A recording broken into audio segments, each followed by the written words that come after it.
What I learned in Crime and Punishment. What is Crime and Punishment? Well, Crime and Punishment is basically a class where law students and students who are incarcerated collaborate and discuss the criminal justice system. The law students are referred to as outside students, and the incarcerated students are referred to as inside students. We do this because from the start of the very first class, we are trying to break down the walls that separate us. We want to have an open and productive communication. We want everyone to feel equal, so we start by getting rid of the labels. Our professor is the facilitator, and she helps guide our discussions. We all sit in a circle, typically alternate an outside and inside student, in order to further break down the walls and get to know each other better. There are 3 big things that I took away from this course: race and incarceration, punishment, and the cycle. Let's start with race and incarceration. The United States has the world's largest prison population on Earth. The United States population only makes up 5% of the world population, but the United States makes up 25% of the incarcerated population. There are 831 Hispanic inmates per 100,000 people, 2,306 African American inmates per 100,000 people, and 450 white inmates per 100,000 people. African American men are 6 times more likely to be incarcerated in comparison to white men. And in our classroom alone, 11 out of 12 of the inside students were people of color. So this just shows you on a large and a small scale that people of color dominate the prison system. One hypothetical that the inside students posed to the outside students on numerous occasions went something like this. It is dark and late at night, and you see an African American person wearing a dark hoodie walking towards you on a sidewalk. What would you do? Would you do something different if the hoodie was bright red or bright blue? The white outside students seem to answer in 2 common ways. I would do nothing and keep walking, or I would cross the street, not because of the race of the person, but the gender. But this hypothetical has stuck with me for 2 reasons. 1, because I wonder what I would actually do, and 2, the reason why so many inside students talked about this hypothetical, I think, must be because they have faced something similar to this situation before, or have been told to never create the situation for themselves. Don't wear a hoodie, especially at night, walking towards a white person. Many of my classmates expressed their personal stories with race and the prison system, often feeling like they received unfair treatment from police, lawyers, or judges because of their skin color.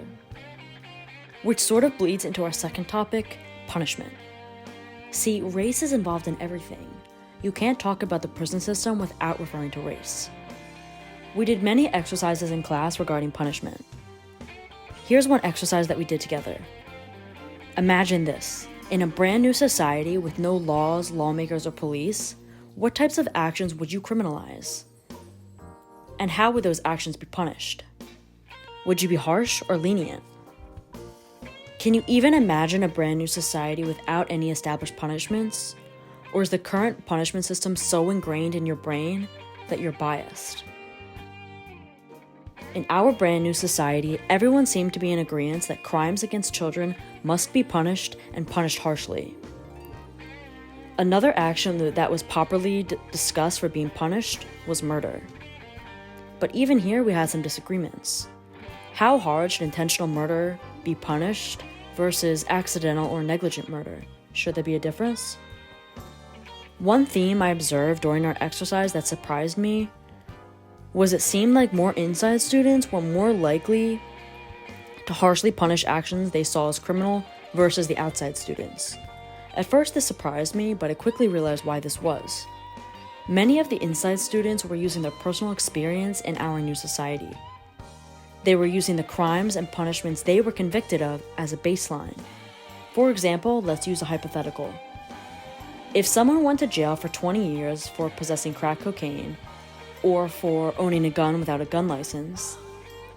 In our new society, crimes against children and murder deserve to be punished more harshly than those crimes, which makes sense. But once again, all of this leads back to race. Disproportionately, people of color are incarcerated longer and more severely than their white counterpart would be for the exact same crime. The final topic we talked a lot about was the cycle, and here I'm referring to the prison cycle. Once you're involved in a life of crime and incarceration, it is extremely hard to break free. Almost all of the inside students seem to be able to relate to this topic.